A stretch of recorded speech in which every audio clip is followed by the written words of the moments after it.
लिए बहुत ही इंपॉर्टेंट है। तो बिल्कुल ये भी कंप्यूटर से ही ऐसा कौन से ऐसे 3 पॉइंट्स आप बताना चाहेंगे कि जो सिलेक्शन के लिए बहुत ही इंपॉर्टेंट है? शॉर्ट 3 पॉइंट्स आपसे पूछे जाए।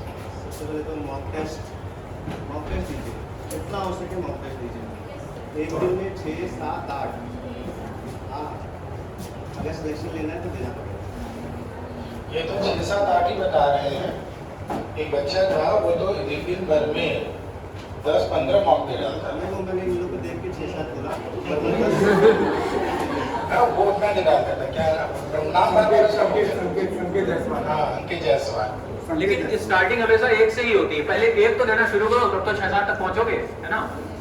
एग्जाम जिस दिन होता था ना उसके 10 दिन पहले मैं खुद का मॉक फेस्टिवल ऐसे करता था सेलिब्रेट कि एक ही दिन में 7, 8, 9, 10 जितना मॉक दे सकते। प्री मेंस का तो 3 दिन में 2 दिन में 1-2 बहुत, लेकिन प्री तो मतलब सबसे मेन हर्डल तो प्री है। एक बार प्री निकलने लगता है ना तो मेंस अपने आप निकलने लगता है। प्री सबसे इंपॉर्टेंट है। प्री में सारी भीड़ छिड़ जाती है।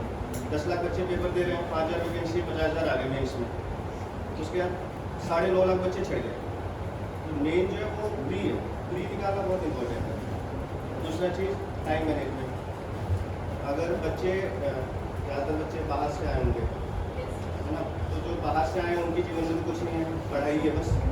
क्योंकि जो घर पे रहते हैं उनको थोड़ा बहुत काम करना पड़ता है, ये ले आओ, वो लाओ, यहाँ करो, वो करो। लेकिन जो बाहर से आए हैं, जो रूम लेके रह रहे हैं, उनको तो बस जीवन में एक ही काम करना है, वो पढ़ना है।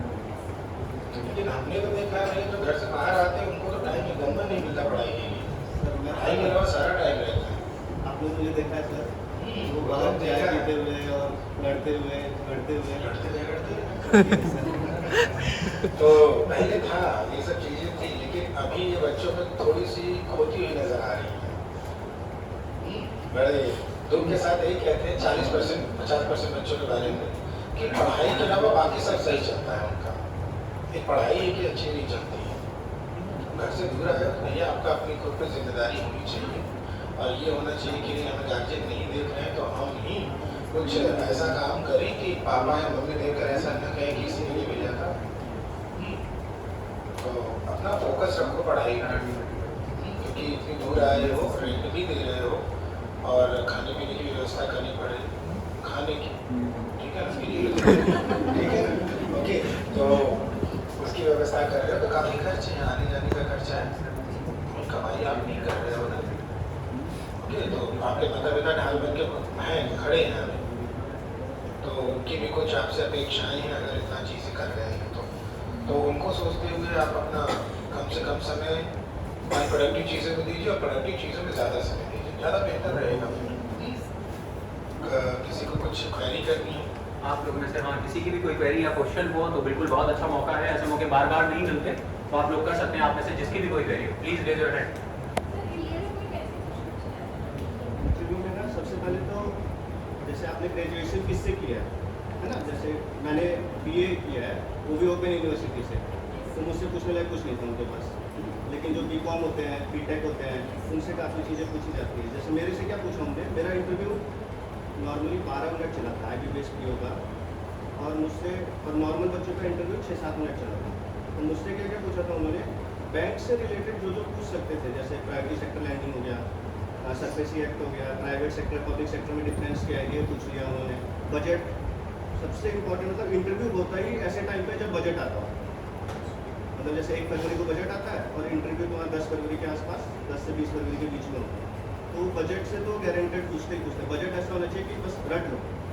तो मैंने तो इतना खतरनाक रटा हुआ था कि उनको ऐसा लग रहा था कि इसने हाथ पे लिखा हुआ है कुछ। तो उन्होंने, जो चेयरमैन मैम थी, उन्होंने खड़े होकर मेरा हाथ देखा, इसलिए टाइम लगा कि उनको लगा हाथ में लिखा हुआ है कुछ, क्योंकि वो सर ऐसे एकदम खतरनाक ही रट दिया था। मैंने कहा था मेरा ना तो BCom है मेरे पास, ना BTech है, कोई टेक्निकल डिग्री है नहीं, तो वैसे भी मार्क्स मिलने नहीं उतने ज़्यादा। तो मैंने कहा था जो पूछेंगे सब बताऊँगा, और यहाँ खड़े हुआ हूँ। सही से बताना, उसका रीज़न ये सब चीज़ों के बाद, इन सब चीज़ों के पीछे जो जितना मेहनत की, कोई ना कोई डर तो रहा होगा। क्या डर था? भय भी न हो तो न प्रीत, छोटा सा भय भी होना जरूरी रहता है, कोई ना कोई भय तो रहा होगा। क्या था? वही सर, लास्ट ईयर इंटरव्यू दिया था मैंने, लास्ट ईयर भी पर नहीं हुआ था। तो एक ही चीज़ मन में थी, 1 अप्रैल को रिजल्ट आया था जब लास्ट ईयर, तो फिर यही सोच रहा था कि यार फिर 1 साल बैठ के पढ़ो, फिर 1 साल तैयारी करो, फिर पता नहीं घर वाले मौका देंगे कि नहीं, घर वाले पैसे देंगे कि नहीं। मेरे ने तो देना ही बंद कर दिया था, वो तो छोटा भाई था, उसने दिए थे पैसे। तो ऐसा चांस आप लोग में ना आए, अच्छा रहेगा। तो ये चीज़ें करना ऐसा इंटरव्यू के लिए गए थे ये, मतलब भाई गाँव की चीज़ें लगी है, इसका मतलब तो यही है। ये लाइन सुनते ही हम भावते हैं कि भाई कोई ना कोई तो कुछ न कुछ दबाव, कुछ डिसिप्लिन के तरीके का कुछ न कुछ होगा ही होगा। कुछ नसीब है आप लोग अगर जिनके ऊपर ऐसे दबाव नहीं है, फ्री माइंड से आप अगर तैयारी कर रहे हो तो अपने आप को खुश नसीब समझो। बस एक ही काम करना है, फोकस्ड रहकर अथक और निरंतर प्रयास, जो कि हम बार बार कहते रहते हैं। बस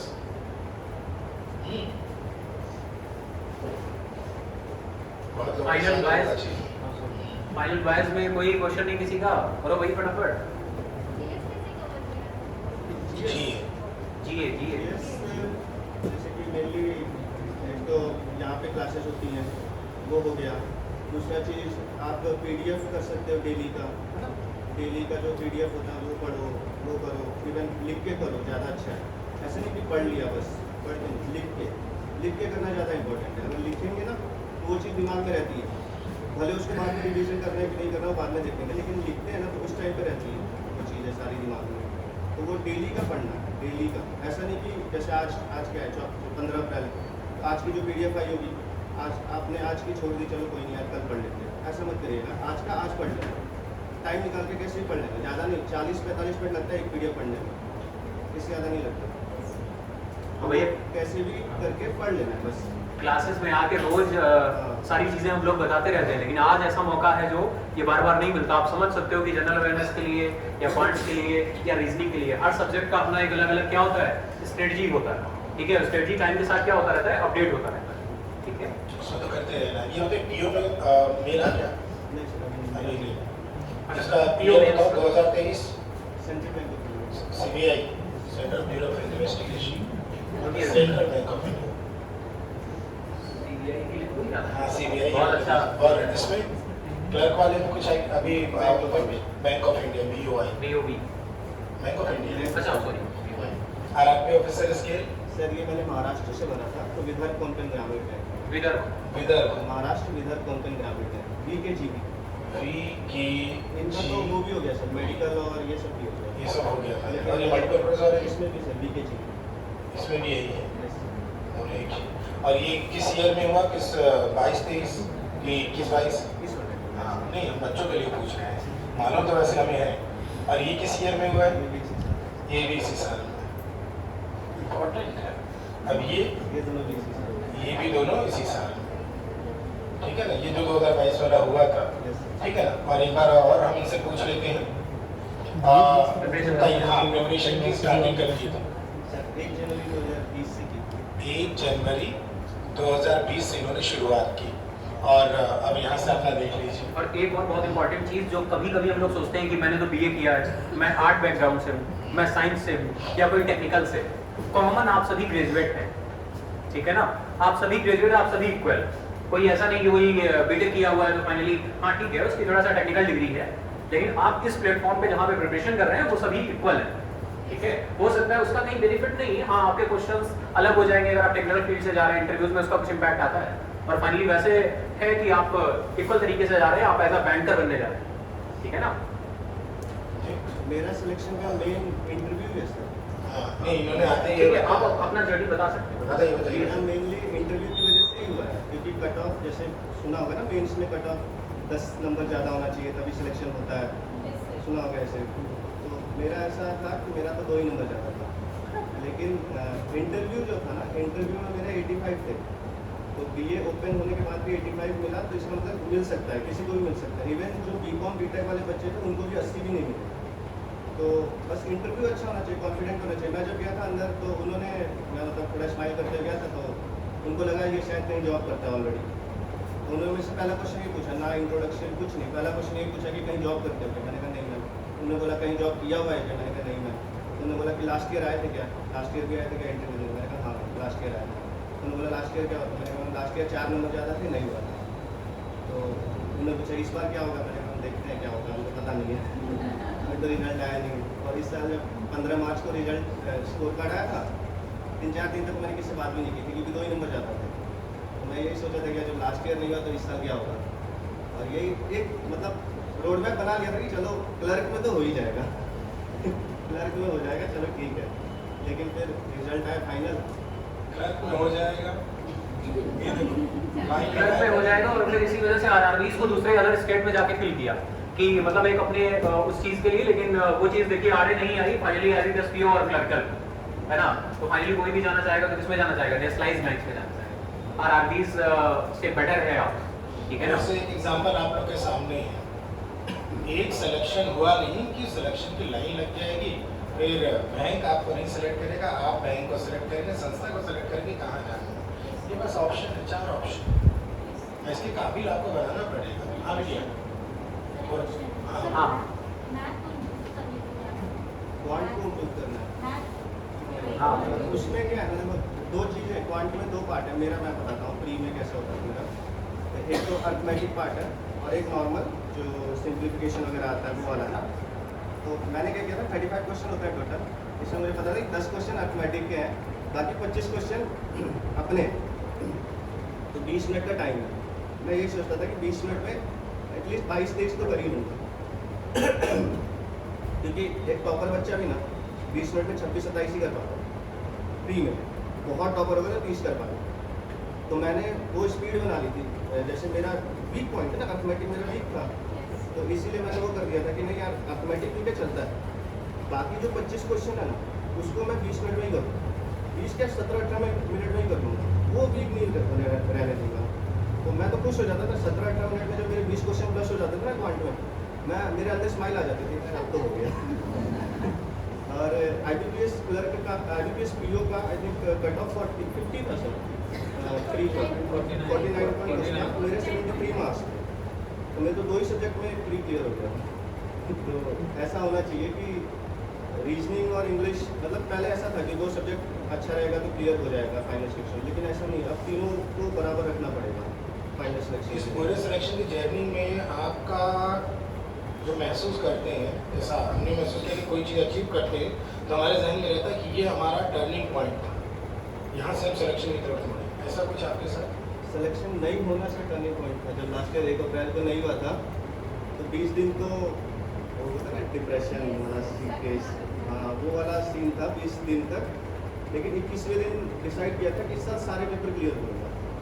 और इवन SBI क्लर्क और SBI PO में भी प्री क्लियर किया था, मेंस में सर रिजर्व लिस्ट में आ जाएगा, SBI क्लर्क में 3 नंबर करूँगा, तो SBI PO में अच्छा हुआ नहीं है, मतलब ठीक है ज़्यादा सफलता के पीछे कई असफलताएँ होती हैं। हाँ, तो वही बात सही है। 1 अप्रैल को नहीं हुआ था, तो बस उसी से मोटिवेशन आया और मतलब जितने पेपर दिए 2022 में सारे पेपर क्लियर कर दिए। इनका प्लस पॉइंट यही था कि असफलता को इन्होंने नेगेटिव नहीं लिया, उसको पॉजिटिव लिया और उसको अपनी मोटिवेशन का कारण बनाया, फिर आगे बढ़े। और यही तो एक ही असफलता से वो क्या करते हैं, मुँह छुपा कर रोने लगते हैं, अपने आप को मनोवैज्ञानिक रूप से तोड़ लेते हैं, फिर आगे के लिए प्रयास करना भी ज़रूरी नहीं समझते। अच्छा, एक फाइनली मेरे मन में क्वेश्चन आता है, जैसे आप लोगों के लिए हेल्पफुल होगा, मैं हमेशा पूछता रहता हूँ इस बैंकिंग की जर्नी में, मतलब अगर पूछा जाए कि आने वाली प्रॉब्लम्स क्या हैं बैंकिंग में, एग्जाम्स की प्रिपरेशन जब कर रहे होते हैं तो हमारे लिए हर्डल्स क्या हैं, क्या क्या प्रॉब्लम्स हैं ऐसी जो हम फेस करते हैं अब सब्जेक्ट को लेकर याद है? जैसे जो मेरा बैच था और अब जो बैच है, जैसे आप लोग का है, टफ है। टफ क्यों है? क्योंकि कोरोना की वजह से ना ऑनलाइन चीज़ें बहुत आ गई, तो अब कॉम्पिटिशन और बढ़ गया। पहले क्या था, कॉम्पिटिशन कम था, लेकिन अब क्या है ना, अब बैठे बैठे सबको सब कुछ मिल जा रहा है, तो अब कॉम्पिटिशन और बढ़ रहा है। तो पहले जहाँ जैसे इसी साल सर कितना IBPS क्लर्क का लोग कट ऑफ प्रेडिक्ट करते थे कि 70-75 जाएगी UP की, पर 82 गई आउट ऑफ 100, अनएक्सपेक्टेड था, जबकि वैकेंसी उस टाइम पे जब आई थी तब ज़्यादा थी, तो सबने यही प्रेडिक्ट किया था कि आराम से UP की एटलीस्ट 72-75 के बीच में रहेगी जनरल की, पर 82 गई, मतलब सब अनएक्सपेक्टेड। मेरे तो मतलब जो मेरे साथ के थे उनमें से कई लोग का नहीं हुआ, वो लोग तो सोच के बैठे थे कि यार आराम से हो जाएगा। तो मैंने सही, बस थोड़ा सा मैं इसमें ऐड करना चाहूँगा ताकि आप लोग मिसलीड न हो। जैसे जैसे बेटा हम लोग आगे बढ़ते हैं ना, चीज़ें नो डाउट चीज़ें अपग्रेड होती है, नई नई चीज़ें आती हैं, तो इन्हीं जैसे इन्होंने पहले से आपका कंपेयर किया है। तो जो ऑनलाइन का फॉर्मेट है, जो चीज़ें अब हैं और जो चीज़ें पहले थी बिफोर, और एफर्ट जो आपका अब है और जो एफर्ट आपका पहले था। अगर बेटा जो फैसिलिटीज़ कहो आप, फैसिलिटीज़, ठीक है ना, अगर पहले फैसिलिटीज़ अगर कम थी तो एफर्ट भी उतना नहीं लगाना पड़ रहा था, और अब फैसिलिटी अगर ज़्यादा है तो उसी के प्रपोर्शन में एफर्ट ज़्यादा लग रहा है और मेरिट भी उसी के प्रपोर्शन में बढ़ रहा है। कुल मिला जुला के आपके तरफ से चीज़ें वही है, कोई अलग काम नहीं करना है। ये नहीं कि आप अब हम लोग ज़्यादा कंपटीशन में आ गए इसीलिए नहीं हो रहा, ये मानसिकता मत बनाइए। अब उस तरह से संसाधन भी बढ़ गए हैं, बढ़ गए हैं तो उसी प्रपोर्शन में, बिल्कुल सर, एफर्ट भी आपने बढ़ा लिया उसी प्रपोर्शन में, जिस प्रपोर्शन में आपका फैसिलिटी बढ़ा उसी प्रपोर्शन में मेरिट भी बढ़ गई। ओवरऑल जितने लोग को सेलेक्ट होना चाहिए उतने लोग तो हो ही रहे हैं, ऐसा तो है नहीं। ये वही बात हो गई, पेपर सिंपल है तो सबके लिए सिंपल, पेपर टफ है तो सबके लिए टफ। ओवरऑल मेरिट पे असर नहीं पड़ेगा, बस वहाँ पे एक मनोविज्ञान काम करेगा बच्चों का अपना खुद का, कि अगर पेपर टफ है तो अपने आप को वहीं पे घबरावा के तोड़ ले अपने आप को। लेकिन सिंपल में वो खुश हो जाते हैं, जबकि बाद में रिजल्ट आता है अरे यार मेरिट में नहीं आया इसका, तो पेपर सिंपल था मेरिट आई गई। तो ये सब रिलेटिव चीज़ों का ध्यान रखना चाहिए आप लोगों को, ठीक है ना। बाकी चीज़ें हैं बड़ी हैं। तो डियर आज के लिए हम लोग इतना ही रखते हैं, है ना। फाइनली आप लोग आई होप क्वेश्चंस हुए होंगे, और एंड अगेन एक बार फिर से बैजनाथ जी को इनकी सक्सेस के लिए और जल्दी ही हम लोग फिर से आप ही लोगों को लेकर यहाँ खड़े रहेंगे हम लोग भी, और फिर गर्व महसूस करते हुए लोगों से जो नए बच्चे आगे की जो आने वाले बैंकर्स होंगे उनसे मिलवाएंगे, और जल्दी ही, ठीक, तो जब में तैयारी करिए। मेरे टाइम आपके टाइम पे चलिए, तो कम से कम हिस्ट्री और रिपीट हो तो और अच्छा लगेगा। Thank you so much. Okay, thank you class.